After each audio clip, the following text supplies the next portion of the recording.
A video to walk you through how to connect your laptop up to the controller in Irving Hall 105. So Irving Hall 105 is a low-tech room, but it does have a ceiling-mounted camera that you can take advantage of if you'd like to record your lectures using Teams. You're going to control the room using this Crestron controller here that is mounted on the desktop podium. And you're going to power on the unit by hitting the power button on here. That's going to turn on the ceiling projector, which is mounted to the ceiling, and you can see to the left of that is the camera that's going to be able to capture the room as well. So turning that on is going to power on the projector, and then we're going to use this controller in order to tell the projector what to project. So we have a couple of different options. We have HDMI or VGA. Please ignore this room PC. That label's going away in this room. It's incorrectly labeled at this point. It's really a blank button. It doesn't do anything at this point. So HDMI or VGA are your two choices, and the way you're going to know which one to choose is by deciding which cable you're using to connect your laptop to the system. You are going to need to bring your own cables into the room, and you're going to connect them here into one of these two ports.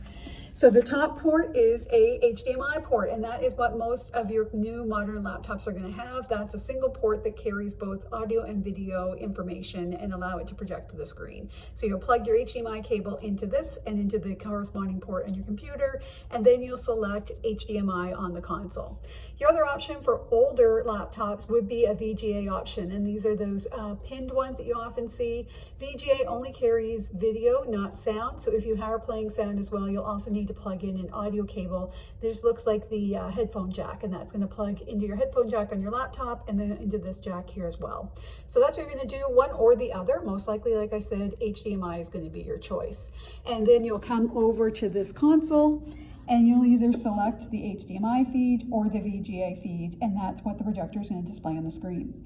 We are going to be bringing in a Crestron Air Media controller into this room to allow you to connect your devices wirelessly, but I'm afraid we don't have that set up as yet.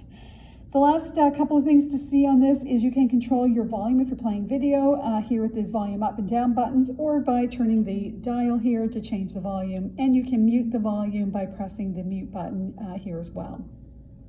We also have the ability to connect your laptop wiredly to the ceiling mounted webcam by connecting it to this USB cable here in the podium. So this will be secured here to the podium, and you just plug that into a USB port, and that'll allow you to use that ceiling mounted webcam as your camera within Teams or a Zoom call.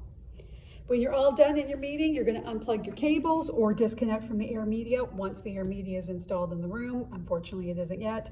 And you're going to then power off the projector by pressing this button here. And when we power it off, you're going to give it a good press. You're going to hear a beep from the projector, and then it'll take a few minutes for the projector to power off and for the unit to power down. Please do make sure you power off the projector when you leave. If you don't and it's left for several hours, it will go into what we call a deep sleep, and it'll require a hardware reset, and if that happens, it can cost the next class like 15 minutes of their class time while they wait for IT to come down and do that for them. So we do ask that you turn off the projector, and after that, you're all set.